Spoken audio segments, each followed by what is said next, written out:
Ya, oke, baik. Kita akan segera mulai mata kuliah teologi sistematika pada hari ini yang diambil dari internasional kurikulum, yaitu Operation Egg, dengan tema Transformer.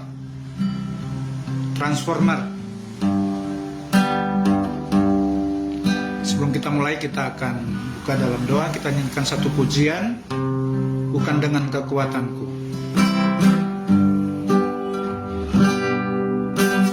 Bukan dengan kekuatanku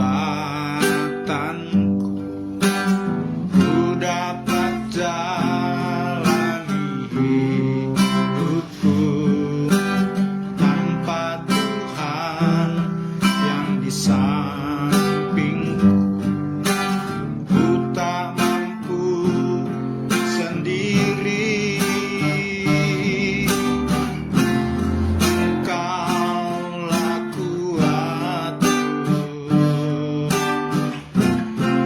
yang menopangku, ku pandang wajah-Mu dan berseru pertolongan, ku datang dari-Mu.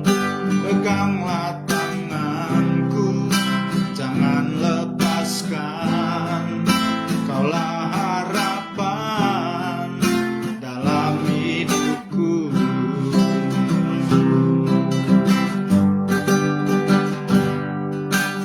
Bukan dengan kekuatanku ku dapat jalani hidupku, tanpa Tuhan yang di sampingku ku tak mampu sendiri.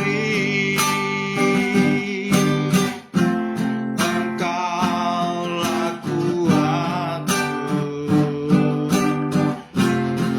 yang menopangku, ku pandang wajah-Mu dan berseru pertolongan, ku datang dari-Mu. Peganglah tanganku, jangan lepaskan, Kaulah harapan dalam hidupku. Kaulah harapan dalam hidupku. Oke, baik, mari kita satu dalam doa. Tuhan Yesus, kami bersyukur pada hari ini Tuhan kembali kami seluruh mahasiswa STT Spirit akan mengikuti perkuliahan Tuhan. Hari ini Tuhan, mata kuliah teologi sistematika Tuhan. Kami percaya Tuhan, Engkau ada di tengah-tengah kami yang mengurapi hamba-Mu yang akan memberikan materi ini Tuhan bagi seluruh mahasiswa STT Spirit Tuhan. Demikian juga hikmat-Mu Tuhan turun atas seluruh mahasiswa STT Spirit, sehingga Tuhan saat mereka mengikuti kuliah ini Tuhan, mereka Tuhan diperlengkapi Tuhan dengan setiap perkataan-perkataan firman-Mu Tuhan melalui mata kuliah ini Tuhan. Tuhan, Engkau pimpin kami dari awal sampai pada akhirnya. Engkau berikan signal terbaik Tuhan agar seluruh mahasiswa STT Spirit dapat menerima Tuhan materi ini dengan baik, tanpa ada halangan, tanpa ada gangguan signal apapun Tuhan. Dalam nama Tuhan Yesus Kristus, kami Tuhan serahkan Tuhan perkuliahan ini dari awal sampai akhirnya, dalam nama Tuhan Yesus Kristus. Haleluya. Amin. Amin. Puji Tuhan. Kita yel-yel STT Spirit dulu. Spirit go! Bertumbuh, berbuah, menuai. Puji Tuhan. Kita tetap semangat mengikuti kuliah seluruh mahasiswa STT Spirit agar mata kuliah yang kita terima itu akan menjadi menambah pengetahuan atau memperlengkapi kita untuk kita bisa menjadi hamba Tuhan yang dipakai luar biasa, menjadi hamba Tuhan yang profesional di dalam kita melayani pekerjaan Tuhan, menjadi hamba Tuhan yang penuh dengan urapan dan kuasa Tuhan. Puji Tuhan, hari ini mata kuliah teologi sistematika. Nah, mata kuliah sistematika ini itu ada istilahnya pengulangan-pengulangan dari mata kuliah seperti soteriologi, kristologi, pneumatologi, bahkan sampai mata kuliah tentang akhir zaman, eskatologi. Nah, itu sebabnya namun dengan pengulangan-pengulangan itu disebut dengan teologi sistematika. Jadi teologi sistematika terkadang itu materinya itu diambil dari pengajaran kristologi ataupun pneumatologi ataupun pengajaran-pengajaran eskatologi dan berhubungan dengan mata kuliah yang tentang keselamatan yang sudah mahasiswa pernah terima. Nah, tetapi isinya itu dibuat sistematis. Seperti yang akan saya bahas pada hari ini, diambil dari international curriculum yang temanya yaitu transformer. Nah, transformer ini itu artinya dalam bahasa Inggris itu pengubah atau transformator. Jadi transformer adalah pengubah atau transformator. Nah, kita bisa lihat di sini kita akan bicara tentang Roh Kudus yang sanggup mengubah kehidupan setiap manusia.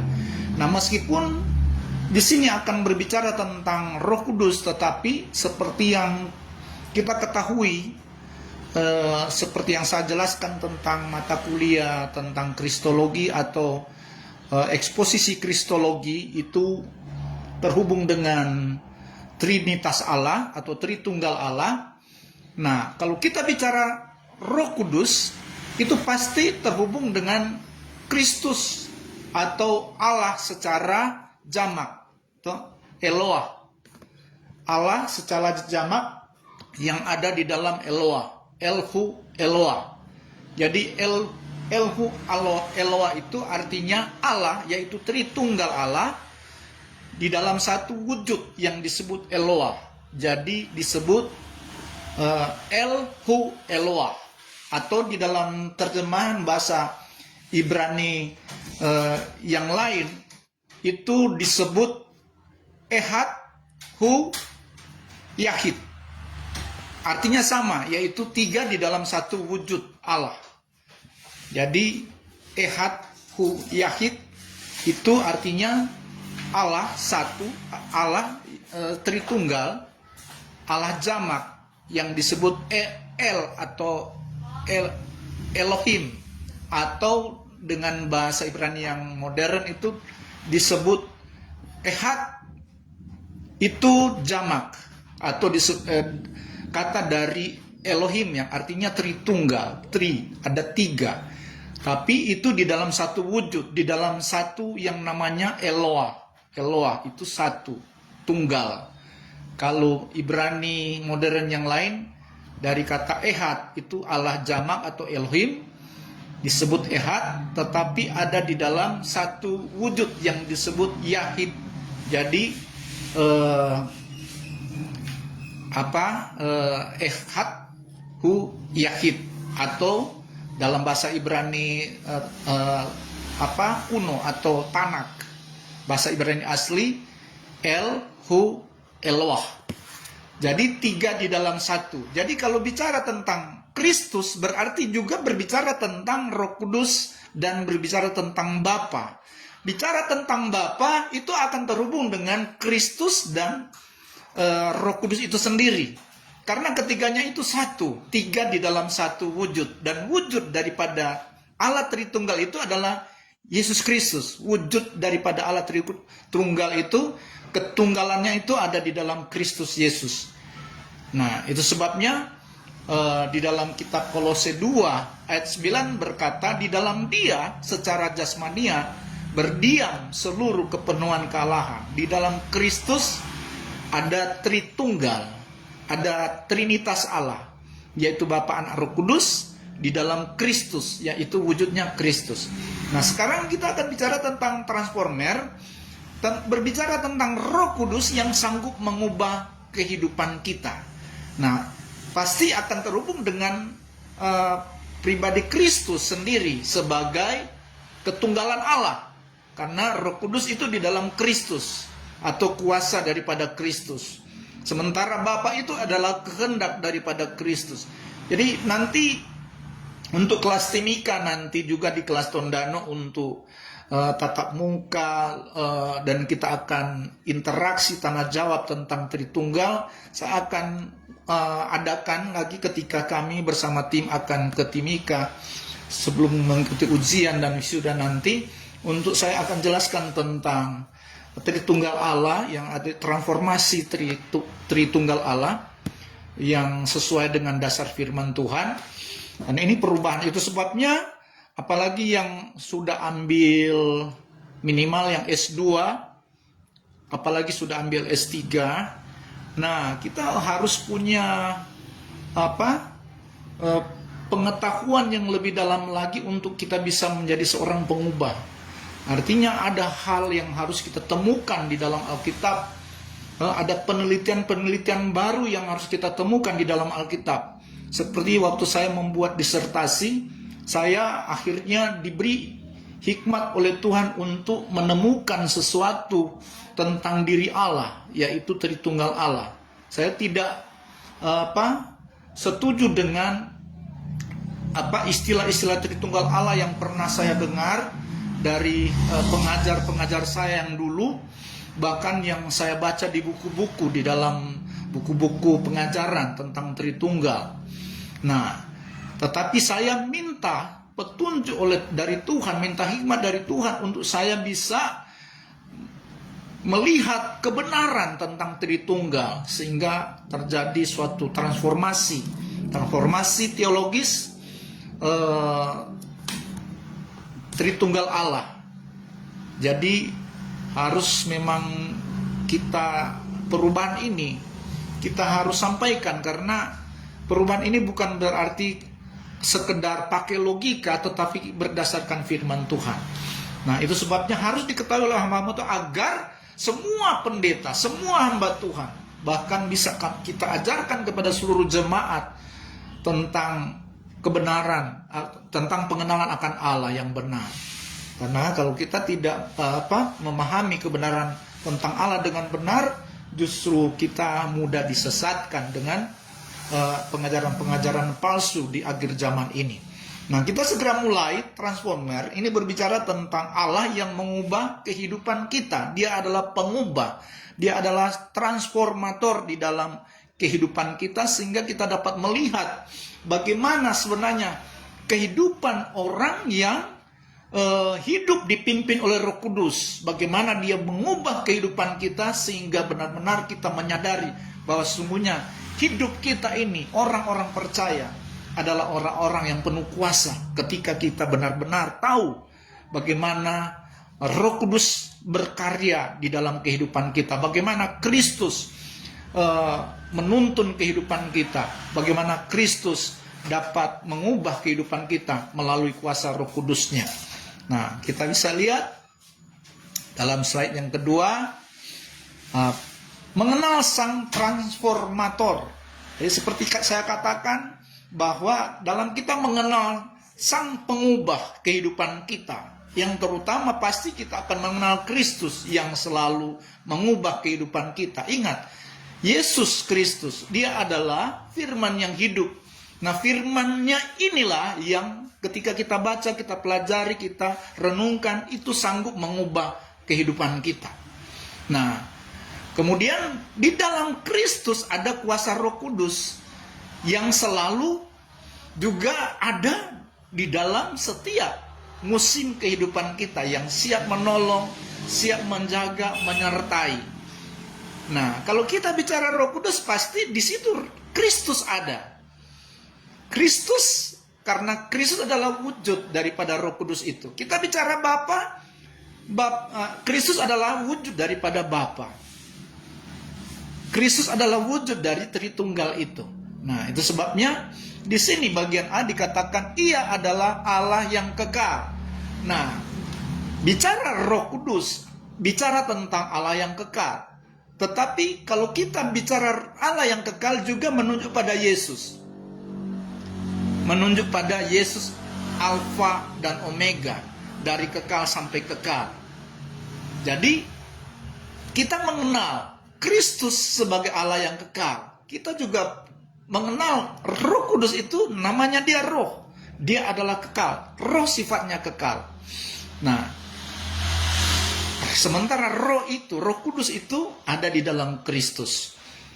Jadi Kristus ataupun Roh Kudus itu adalah Allah yang kekal. Ini pengenalan yang harus kita semakin dalam untuk kita tahu, kita ketahui bahwa Kristus itu adalah yang kekal. Dia bukan manusia. Dia adalah Tuhan, dia adalah Allah yang kekal. Dia Allah Maha Kuasa. Jadi dia Allah yang Maha Besar. Semua ada dasar kebenaran firman Tuhan. Dan kemudian di bagian B, Ia hadir di mana-mana. Nah, bicara tentang Roh Kudus, sama seperti angin, dia ada di mana-mana, dia hadir di mana-mana. Nah, bicara tentang kehadiran Allah, nah, merujuk kepada Yesus Kristus yang selain Yesus, namanya juga Immanuel, Allah beserta kita. Kata Allah beserta kita berarti setiap orang percaya selalu ada hadirat Tuhan, ada Kristus yang hadir. Karena dia Immanuel, Allah beserta kita. Allah beserta orang-orang percaya. Dia omnipresent, Allah yang maha hadir, Yesus Kristus. Demikian Roh Kudus itu sang transformator ini dia maha hadir. Dia ruak. Dia seperti angin. Nah, dia maha hadir. Nah, makanya saya itu selalu yakin dan percaya. Bahkan saya terlalu yakin dan percaya ketika saya percaya, apalagi sudah berdoa, Tuhan Yesus sertai aku dalam segala aktivitas, pekerjaan, pelayanan, Tuhan sertai. Saya percaya Yesus hadir dimanapun saya berada. Bahkan karena saya percaya dia Allah yang selalu hadir dalam setiap kehidupan kita. Dia selalu menyertai kita. Dia selalu ada di dalam setiap keberadaan hidup kita. Nah, yang ketiga bagian C. Ia mengerti segala sesuatu. Nah, sebagaimana Roh Kudus dia mengerti keadaan hidup kita. Ini Roh Kudus ini pekerjaannya itu selalu peduli, menolong, dia suka menolong, dia mau menjaga, dia menyertai. Nah, sama seperti Kristus pun, karena Roh Kudus itu adalah Kristus, dia mengerti segala sesuatu di dalam hidup kita. Apa yang kita perlukan di dalam kehidupan ini? Firman Tuhan berkata, Allahku akan memenuhi segala keperluanmu menurut kekayaan dan kemuliaanmu dalam Kristus Yesus. Di dalam Kristus Yesus ada sebutan Allahku akan memenuhi. Allah ini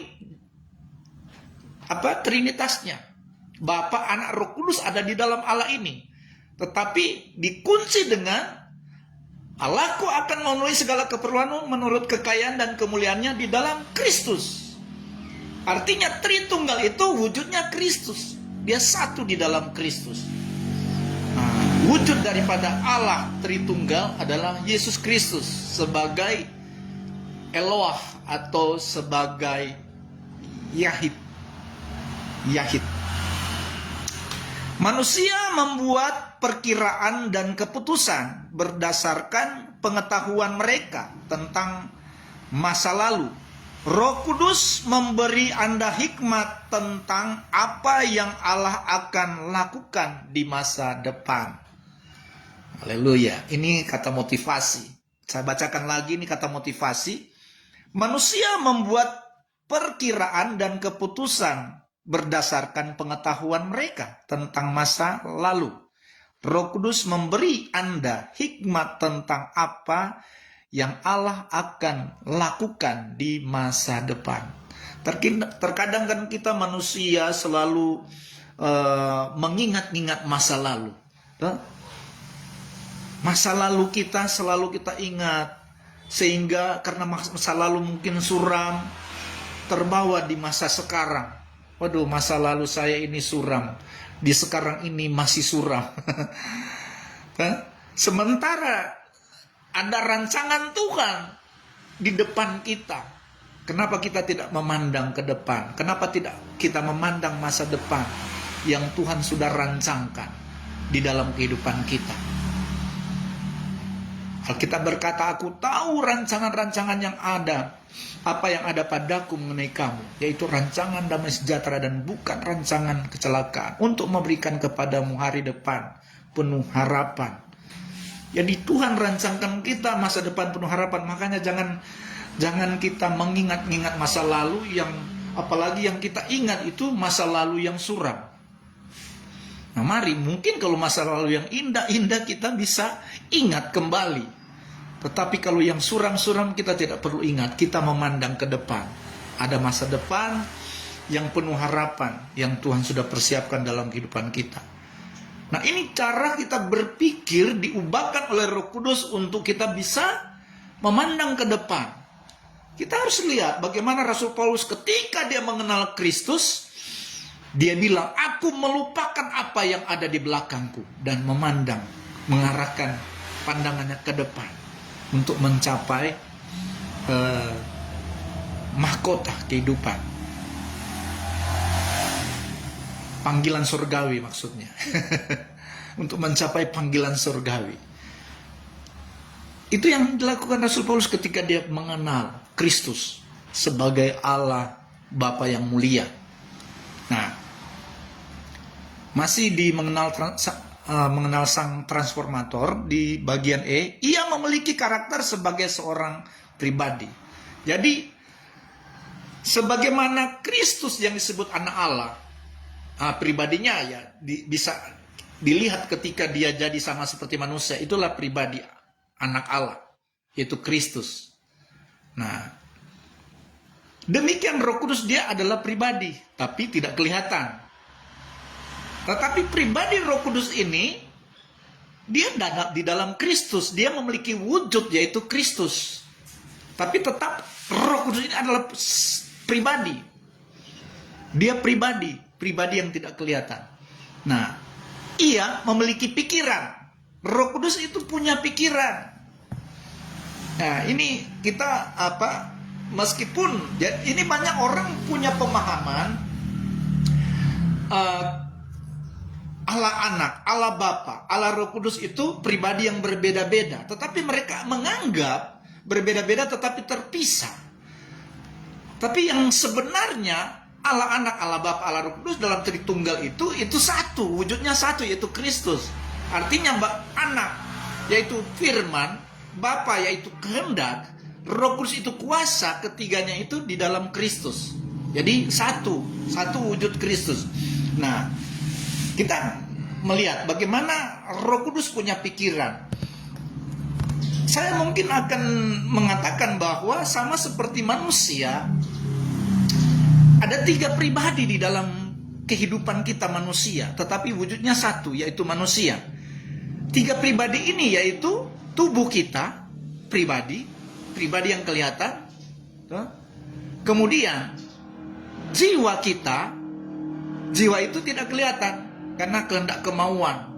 Kehendak kemauan, kalau kita bicara orang bisa dengar, tetapi tidak kelihatan kehendak kemauan kita.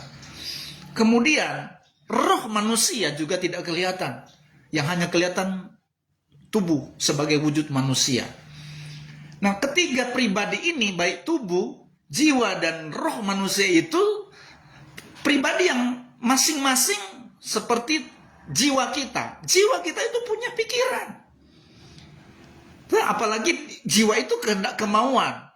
Roh kita juga punya pikiran, roh manusia itu punya pikiran. Makanya dia ada suara-suara batin. Suara roh manusia itu keluar. Ada pikiran, ada perasaan di dalam manusia itu. Roh manusia itu. Nah, demikian wujud ini kan ada dari berbagai organ. Kita punya pikiran, ada kepala, punya pikiran.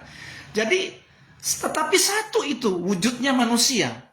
Nah, demikian saya mau jelaskan tentang bagaimana ketika Allah menciptakan manusia menurut gambar dan rupa kita, kata di dalam firman Tuhan. Ada kita di situ jamak, artinya tiga pribadi itu sering berbicara ketika dia akan menciptakan sesuatu. Apalagi dia menciptakan manusia mau mulia, harus berbicara. Jadi firman, yaitu anak Allah bicara, kemudian terkoneksi dengan kehendak Allah. Nah, mulai dari kehendak Allah punya rencana untuk menciptakan manusia yang disebut Allah Bapa. Kemudian anak Allah, firman yang hidup, dialah wujud itu yang menjadi manusia. Nah, sampai dia naik ke surga tetap wujudnya itu Kristus. Kemudian ada Roh Kudus, itu kuasa. Nah, ketiga ini yang berbicara untuk menciptakan manusia. Pada saat ketiganya berbicara, itu satu suara. Ketika dia berbicara, dia berfirman untuk berkehendak untuk menciptakan manusia. Kemudian firman, dia berkata, baiklah kita menciptakan. Roh Kudus itu kuasa yang sanggup melakukan sesuatu. Maka diciptakanlah manusia pada waktu itu. Dan oleh karena Tuhan punya wujud, maka dia bentuk manusia dari debu tanah liat. Tuhan punya wujud, bukan tidak. Meskipun Alkitab berkata Allah itu roh, tetapi dia punya wujud. Wujud yang dia sudah nyatakan melalui wujud Yesus Kristus, dialah wujud Allah itu. Nah, jadi ini kita harus paham. Jadi Roh Kudus itu memiliki pikiran. Makanya di dalam Roma 8:27, saya tambahkan lagi saudara, di dalam Operation Egg itu kenapa ada kata egg atau 8. Ini Operation Egg itu sumber daripada kebenarannya itu diambil dari Roma 8. Makanya di sini dimulai dari Roma 8. Makanya disebut Operation Egg. Artinya sumber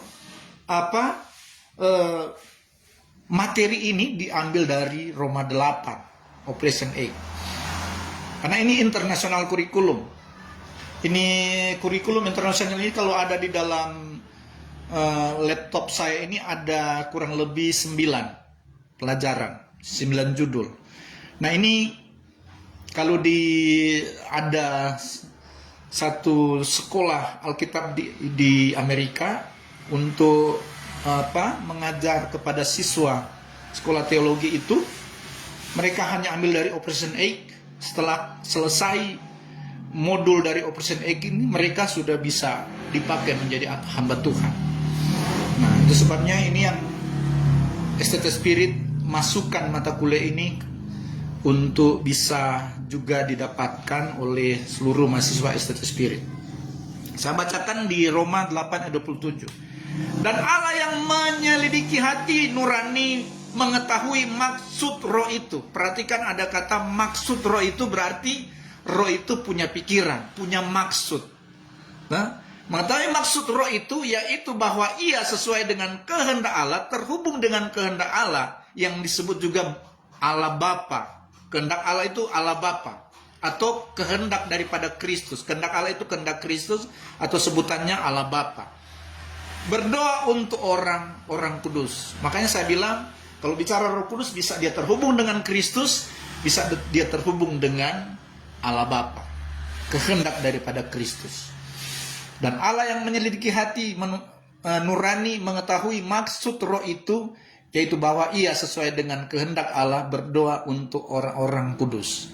Nah, kehendak daripada Roh Kudus itu dia punya pikiran untuk mau berdoa kepada orang-orang kudus. Nah, itu yang dia disebut Roh Penolong. Nah, Roh Kudus ini dia adalah Kristus sendiri karena Roh Kudus itu berdiam di dalam Kristus. Nah, jadi maksud roh diketahui oleh kehendak Kristus sendiri.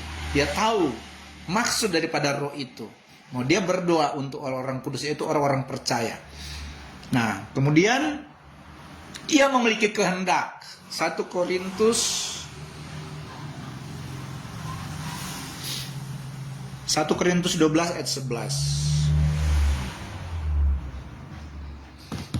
Tetapi semuanya ini dikerjakan oleh Roh yang satu dan yang sama, yang memberikan karunia kepada tiap-tiap orang secara khusus seperti yang dikehendakinya.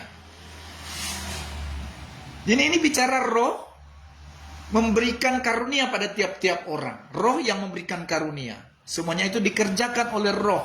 Roh yang selalu turut bekerja. Tetapi yang dia kerjakan itu kehendak Kristus atau kehendak Allah Bapa yang ada di dalam Kristus. Kehendak Allah Bapa yang ada di dalam Kristus atau kehendak Kristus, bisa kita langsung katakan kehendak Kristus. Kalau kehendak Kristus itu bicara tentang Bapa, tentang Allah Bapa. Jadi selalu terkait dengan Kristus, terkait dengan Allah Bapa. Nah, kemudian jadi dia kehendak Tuhan itu bicara tentang rancangan Tuhan, kebaikan Tuhan. Itu semua kehendak-kehendak Tuhan yang ditujukan kepada manusia, pasti kehendaknya itu baik. Kehendak Tuhan itu baik. Dia punya rencana itu baik di dalam kehidupan manusia. Seperti misalnya manusia jatuh dalam dosa, sehingga membuat manusia semua jadi berdosa. Oleh karena kehendaknya, oleh karena kasih karunia itu, sumber kasih karunia itu dari kehendaknya. Dia memiliki ide, dia memiliki rencana. Aku harus datang ke dalam dunia, kosongkan diri sebagai Allah, menjadi manusia agar bisa menjadi korban. Untuk apa? Menebus dosa dan pelanggaran manusia. Itu semua sumber dari rancangannya, dari kehendaknya. Nah, jadi sama seperti Bapa memiliki kehendak, Roh Kudus juga memiliki kehendak. Sang transformator ini, yaitu Roh Kudus, dia memiliki kehendak. Kemudian ia memimpin, Kisah 16, Kisah Para Rasul 16 ayat 6.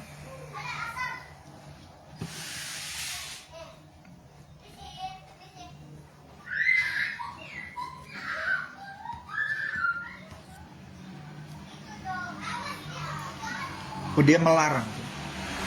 Dia melarang. Kisah Rasul 16 ayat 6. Dia melarang.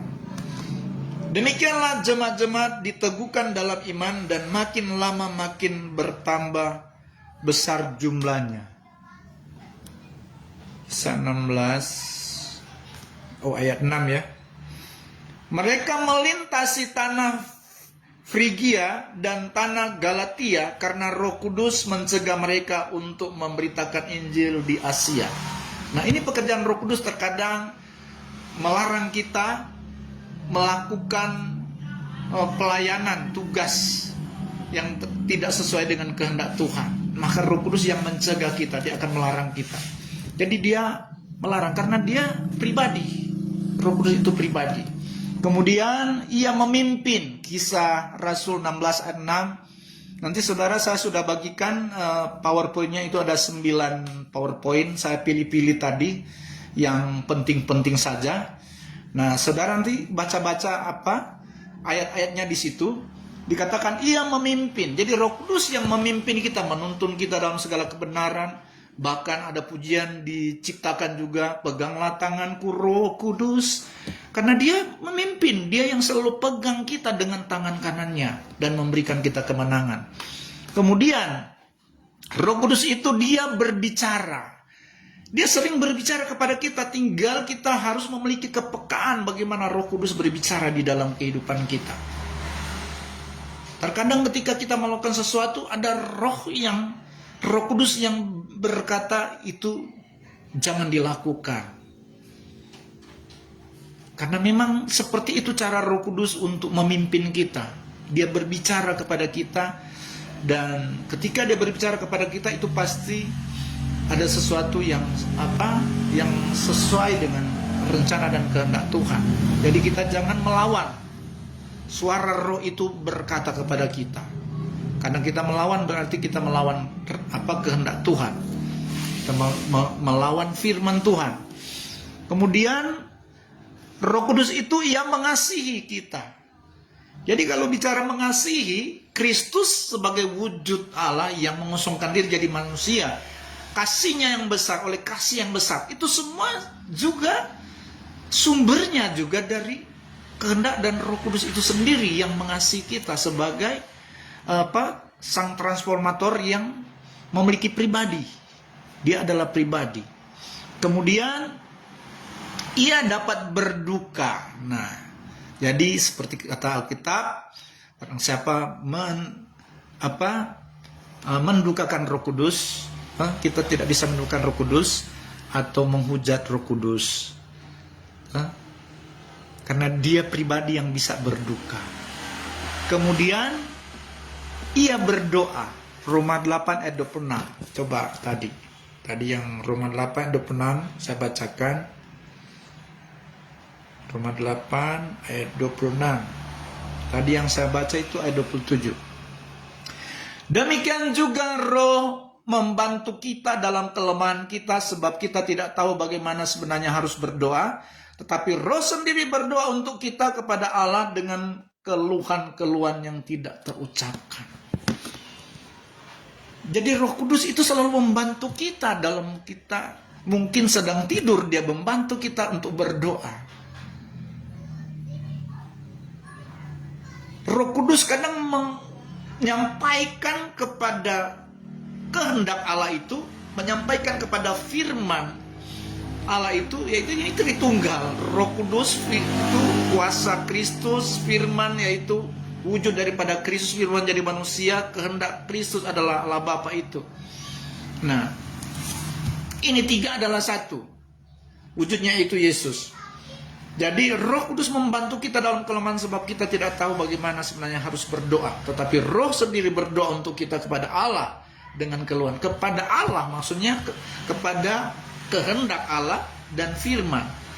Ini kesatuan ini kuat sekali di dalam Kristus, sama seperti kita manusia, kesatuan jiwa, tubuh, jiwa dan roh itu sangat kuat sekali.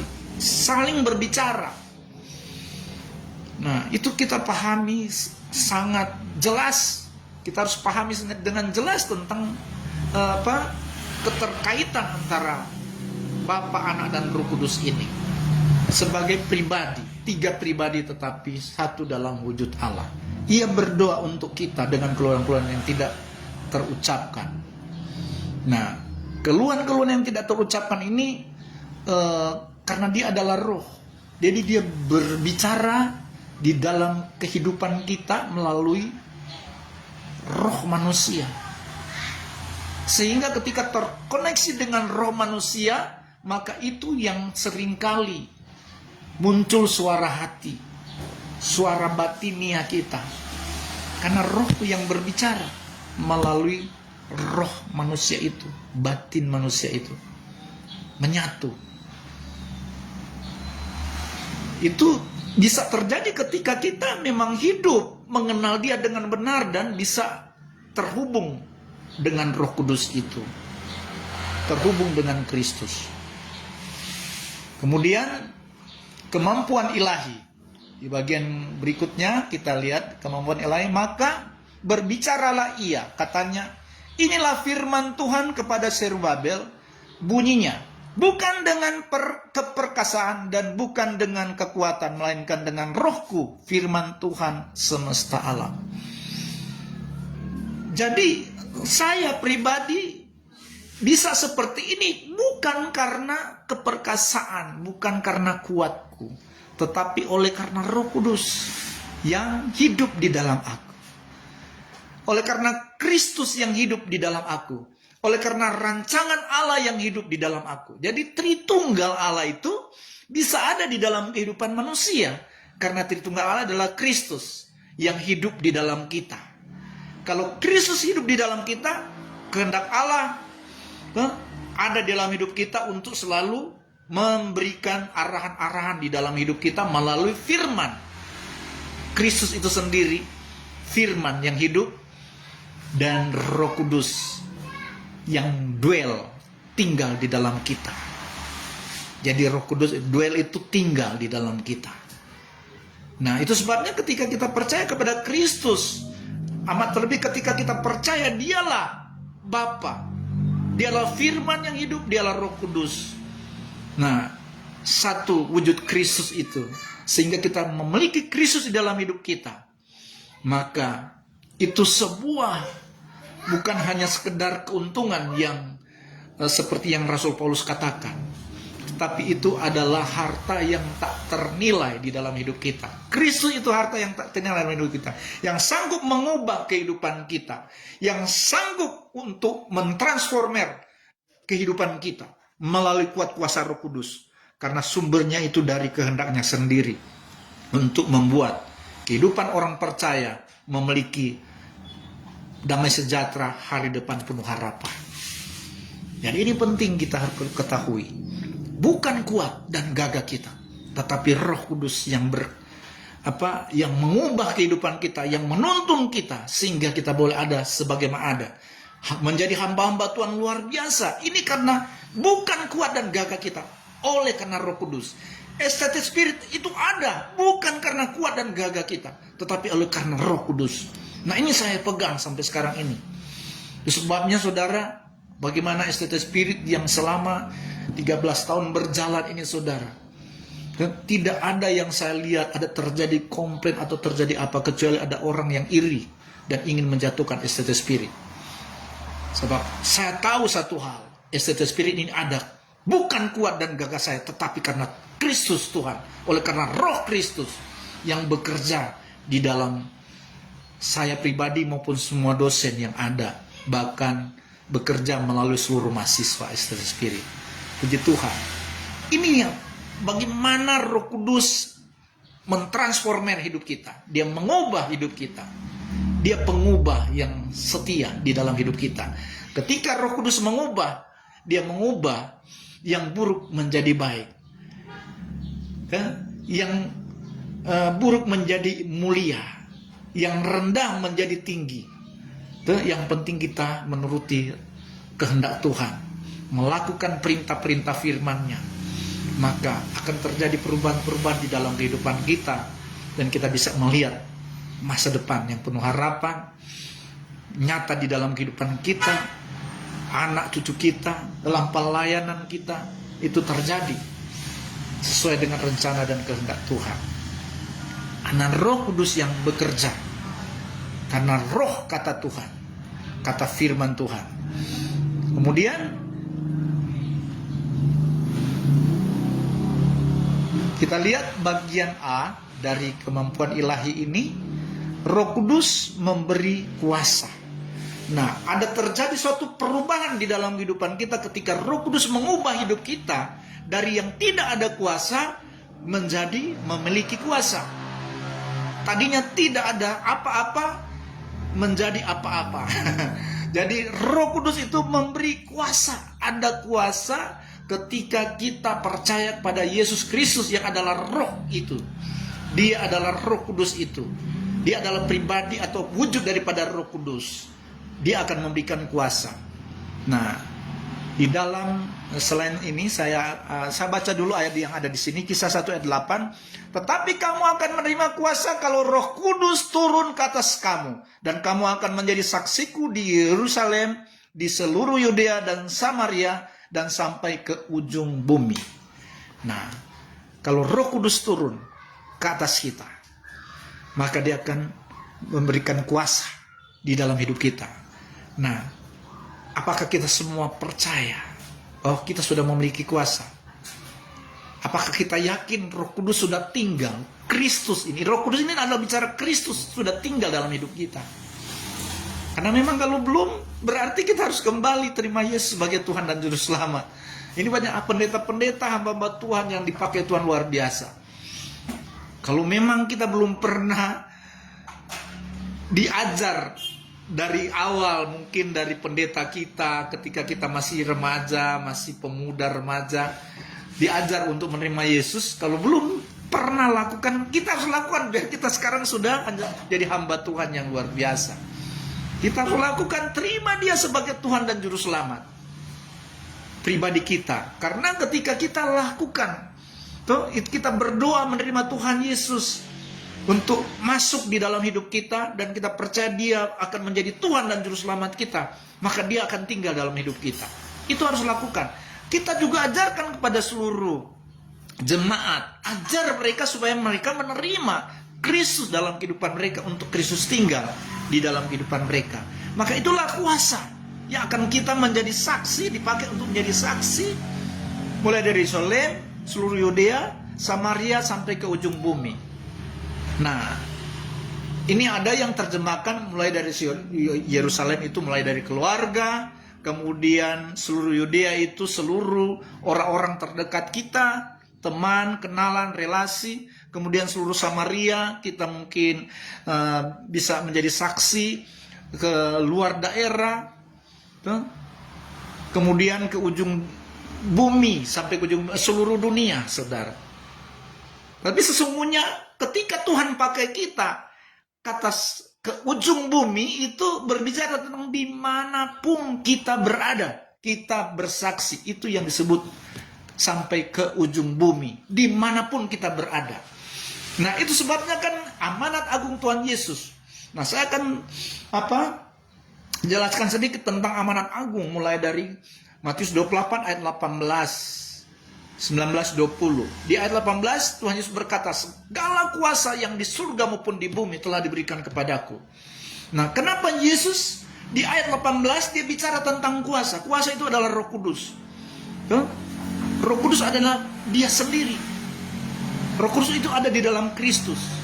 Itu kuasa yang ada di surga maupun di bumi, yaitu Roh Kudus yang ada di dalam Kristus.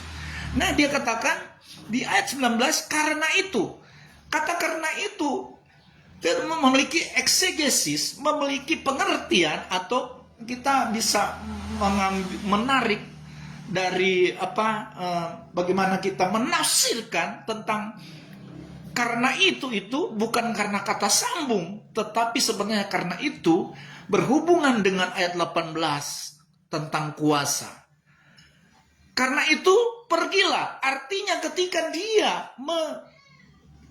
memerintahkan kita untuk menjadi saksi atau memberitakan Injil, kita melangkah pergi, maka kuasa yang disebutkan di ayat 18 itu diberikan kepada kita. Itu sebabnya saat kita memberitakan Injil, ada kuasa di dalam perkataan kita, ada kuasa untuk mengubahkan orang lain, karena yang bekerja firman atau Roh Kudus yang ada di dalam hidup kita. Karena kuasa Roh Kudus, ketika kita bersaksi, ada Roh Kudus yang akan memberikan kuasa untuk kita menjadi saksi dimanapun kita berada. Dan Roh itu yang bekerja untuk mengubah orang yang mendengarkan kesaksian dan kabar baik yang kita sampaikan. Jadi kata karena itu pergilah. Nah, kita jangan protes ketika kita mau melangkah pergi. Kita jangan pikir, kalau pergi mungkin mesti ada modal, ada bekal. Tidak. Malah Tuhan bilang kamu tidak perlu bawa bekal untuk memberitakan Injil dimanapun kamu berada. Karena apa? Tuhan tahu apa yang kita perlukan. Tapi memang pada akhirnya kebanyakan kalau kita membuat program penginjilan, ya kita persiapan semua. Di sini bukan hal apa yang kita persiapkan untuk kita bawa untuk kebutuhan jasmani kita, tetapi dalam hal ini saat kita melangkah, ada kuasa di dalam pemberitaan firman, ada kuasa pada saat kita menyampaikan kabar baik, ada kuasa pada saat kita bersaksi. Kuasa ini yang menjadi fokus kehidupan kita, bukan apa yang akan kita bawa. Memang pada saat kita membuatkan program, misalnya ada yang kita bikin misalnya penginjilan di kampung, di sebuah kampung terpencil. Nah, mungkin kita sudah istilahnya mengintai, kita sudah ketemu mungkin kepala desanya yang ada di kampung terpencil itu, bahwa kita punya rencana untuk mengadakan KKR penginjilan di desa terpencil, misalnya KKR kecil-kecilan. Nah, saat kita sudah konfirmasi, itulah disebut pengintai. Kita mengintai, kita konfirmasi, mendapatkan sambutan. Nah, saya yakin kita tidak bawa apa-apa pun, itu pasti akan tersedia bekal untuk jasmani kita. Karena seperti waktu Yesus, dia mengajar kemudian, wah sampai 15.000. Kenapa saya bilang 15.000 bukan 5.000? Karena memang hanya 5.000 hanya dihitung laki-laki. Tidak dihitung istri yang mengikuti dan anak. Mungkin ada yang bawa anak 1, anak 2. Nah, bisa dikatakan itu ada 15.000. Tetapi yang ada makanan karena sudah 3 hari mereka mengikuti Yesus, yang ada di situ tersisa makanan 5 roti 2 ikan yang dimiliki oleh seorang anak kecil. Tetapi ada kuasa terjadi, ada yang 5 roti 2 ikan itu bisa dimakan oleh 15 orang. 15.000 orang. Luar biasa, ada kuasa pelipat gandaan. Amin. Jadi tidak khawatir kalau kita mengiringi Yesus atau melakukan pekerjaan Yesus. Tuhan siapkan. Amin. Haleluya. Meskipun tetap kalau saya kalau membuat program penginjilan ya biasa tidak berharap nanti di sana harus siap. Kita tetap juga siap, ada bekal yang kita bawa untuk perjalanan apa semua. Karena pada fokusnya ada kuasa di dalam kita menyampaikan kesaksian dan menyampaikan kabar baik. Fokus pada kuasa Tuhan. Dia memberi kuasa. Itulah perubahan yang terjadi. Dia mengubah hidup kita dari yang tidak ada kuasa akhirnya kita memiliki kuasa. Amin. Dari perkataan kita ada kuasa yang keluar dari perkataan kita. Kemudian bagian B, Roh Kudus memberi sukacita. Nah, melayani pekerjaan Tuhan itu sebenarnya saya selalu merasa sukacita. Apalagi habis melayani pekerjaan Tuhan. Belum lama ini kami tim penginjilan dari Bahtera PGI pertama kali buat program untuk melayani orang sakit jiwa. Yang hadir di rumah sakit jiwa itu ada kurang lebih 50 orang. Kurang lebih 50 orang. Pertama kali, saudara. Tapi kami melayani dengan sukacita. Meskipun ada was-was jangan terjadi reaksi-reaksi yang kepada orang-orang yang terhadap orang-orang yang hadir itu karena mereka sakit jiwa. Tetapi puji Tuhan, tidak ada gangguan suatu apapun. Mereka dengar firman Tuhan. Mereka kita berikan support kepada mereka untuk mereka bisa merasa batin mereka itu terhibur dengan penyampaian firman Tuhan dan puji-pujian. Dan luar biasa, saudara. Setelah itu saya doakan mereka untuk tumpang tangan, tidak ada reaksi. Sebenarnya awal-awal mungkin ada yang kelihatan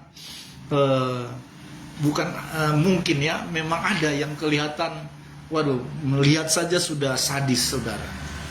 Namanya orang gila, ya bisa saja dia terekam kita kalau kita tidak ada kuasa. Tapi karena Tuhan sudah berikan kuasa, mereka seolah-olah terikat oleh kuasa itu.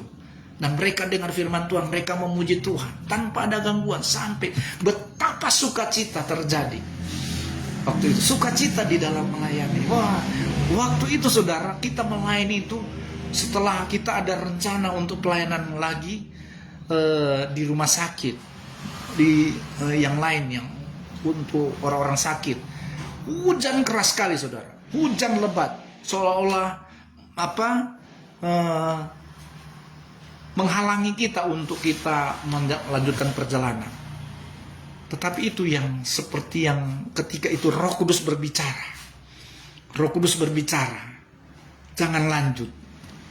Ini pekerjaan Tuhan, tetapi kalau Roh Kudus bilang jangan lanjut, kita jangan lanjut. Hanya kita balik pulang, saudara. Nanti kita buat program lagi untuk melayani di rumah sakit, untuk orang-orang sakit. Kita rencana ini tanggal 24 untuk orang-orang yang sakit kanker. Ada rencana juga untuk rumah sakit jiwa yang khusus wanita, karena yang barusan kita lakukan itu penginjilan khusus pria yang sakit jiwa. Jadi Roh Kudus waktu hujan deras itu kita ada yang lain, tim yang lain bilang, wah kita tetap harus semangat melayani biarpun hujan badai. Tetapi Roh Kudus bilang jangan. Akhirnya kita balik pulang. Wah kita jalan potong saudara, naik gunung saudara. Di atas gunung saja banjir, apalagi yang di bawah.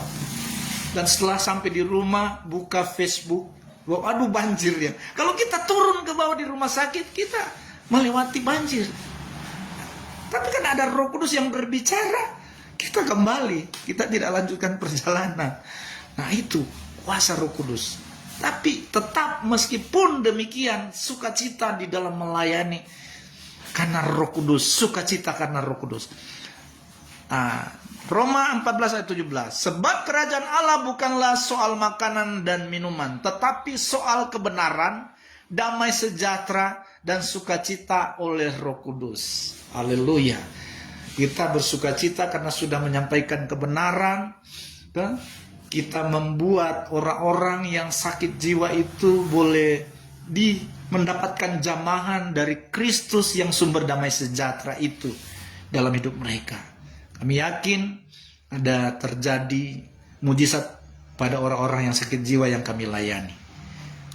Kemudian Roh Kudus memberi penghiburan. Kita tahu bersama bahwa Roh Kudus itu Roh yang selalu menghibur kita.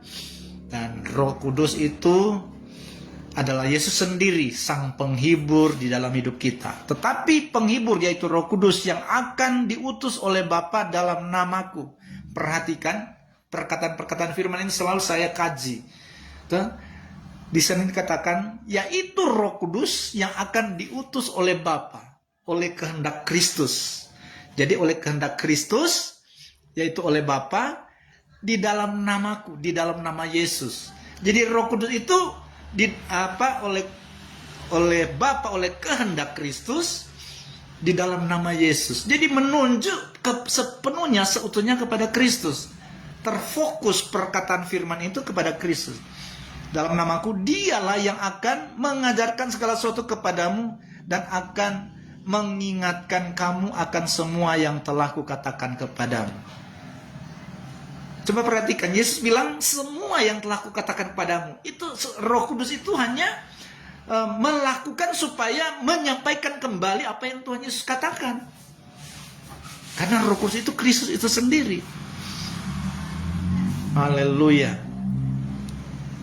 Kemudian Roh Kudus memberi pengetahuan akan kehendak Allah. Nah ini yang saya dapatkan sehingga saya mampu membuat transformasi teologis tentang Tritunggal Allah. Karena apa? Karena dia yang memberikan pengertian hikmat, hikmat yaitu Sophia, hikmat Allah, untuk saya dapat membuat satu disertasi perubahan tentang pengenalan akan Allah melalui Tritunggal Allah. Nah ini yang terjadi. Pengetahuan akan kehendak Allah. Kita dapat mengerti rahasia Allah, kehendak Allah di dalam hidup kita. Nah, kalau kita sudah mengenal Allah dengan benar, pasti kita akan mengenal rahasia Allah dengan benar melalui kuasa Roh Kudus. Maka Roh Kudus yang memberi pengetahuan itu, hikmat itu, untuk kita dapat mengerti kehendak Allah. Sebab itu sejak waktu kami mendengarnya, kami tiada berhenti-henti berdoa untuk kamu. Kami meminta supaya kamu menerima segala hikmat dan pengertian yang benar untuk mengetahui kehendak Tuhan dengan sempurna. Kolose 1:9. Jadi pengetahuan yang benar tentang kehendak Tuhan. Kita bisa memiliki hikmat dan pengertian yang benar untuk mengetahui kehendak Tuhan dengan sempurna. Kata dengan sempurna itu dengan sebenar-benarnya. Kita harus mengetahui semua rencana dan kehendak Tuhan di dalam hidup kita. Jadi semua rancangan Tuhan dalam hidup kita pasti rancangan yang akan mendatangkan damai sejahtera. Rancangan akan membawa kita hari depan penuh harapan. Itu memang sudah menjadi target rancangan Tuhan dalam hidup kita. Karena rancangan Tuhan itu bukan hanya rancangan yang akan terjadi di dalam dunia ini terhadap orang percaya. Tetapi rancangan Tuhan itu akan membawa kita sampai pada kekekalan, yaitu hidup kekal. Dan itu harus menjadi harapan atau menjadi tujuan hidup orang percaya. Haleluya, yaitu kehidupan kekal. Kemudian Roh Kudus menguatkan dalam pencobaan dan penderitaan. Nah, dalam Efesus 3, 16-17, aku berdoa supaya ia menurut kekayaan kemuliaannya menguatkan dan meneguhkan kamu oleh rohnya di dalam batinmu, sehingga oleh imanmu Kristus diam di dalam hatimu dan kamu berakar serta berdasar di dalam kasih. Jadi ini ada bicara tentang roh dan Kristus. Rohnya di dalam batinmu sehingga oleh imanmu Kristus diam di dalam hatimu. Nah, di sini kalau kita bicara Kristus yang pernah datang ke dalam dunia yang menyatakan wujud, manusia bisa meraba Yesus, murid-murid bisa bersama-sama dengan dia, bisa melihat dia. Tetapi Roh Kudus adalah Kristus itu adalah Roh Kudus itu sendiri. Cuman karena pada waktu dia datang ke dalam dunia pertama kali itu, dia menjadi sama seperti manusia. Nah, makanya kenapa saya bilang Kristus itu adalah Roh Kudus itu, karena dikatakan dia akan diam di dalam hati kita. Artinya dia roh. Kristus itu adalah Roh Kudus. Dia bisa tinggal di dalam kehidupan kita. Makanya Rasul Paulus berkata, adapun hidupku ini bukannya aku lagi, melainkan Kristus yang hidup di dalam aku. Jadi karena Kristus itu adalah roh itu sendiri yang diam di dalam hati kita, dwell di dalam hati kita, memerintah bahkan di dalam kehidupan kita. Roh Kudus yang memerintah. Jadi Roh Kudus menguatkan dalam pencobaan dan penderitaan. Jadi ada masalah, pergumulan, pencobaan, Roh Kudus sumber kuat kita. Amin. Makanya untuk kita tetap kuat, kita selalu berpegang pada Kristus. Karena dia akan menguatkan kita. Dia akan memberikan jalan keluar saat kita mendapatkan pencobaan, penderitaan. Nah, biasanya pencobaan dan penderitaan ini sebenarnya kepada orang percaya bukan bicara pencobaan dan penderitaan atau penganiayaan secara fisik, terkadang secara batin kita dianiaya, kita bicara benar, orang bilang hoax, itu kan penganiayaan atau penderitaan yang jaga terjadi pada orang-orang percaya. Jadi mengikut Tuhan, banyak hamba Tuhan berkata itu harus menderita.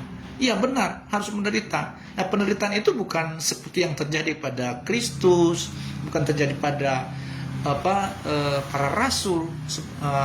Rata-rata mereka semua mati syahid. Sehingga akhirnya kita membuat kita takut. Ingat tadi kan kita ketika roh itu mengubah hidup kita sehingga kita memiliki kuasa. Buat apa kita memiliki kuasa baru kita takut dengan kata penderitaan dan pencobaan? Kita ada kuasa untuk kita bisa keluar dari penderitaan, keluar dari pencobaan. Nah, itulah pekerjaan transformer Roh Kudus yang tinggal di dalam hidup kita. Nah, puji Tuhan, sudah habis dia punya terakhir tadi, slide terakhir. Jadi, biarlah kita semua dapat diperlengkapi dengan mata kuliah ini, karena mata kuliah ini mata kuliah internasional kurikulum. Saya ada rencana untuk mengubah tambahan-tambahan dari mata kuliah ini sebenarnya, tetapi saya belum sempat.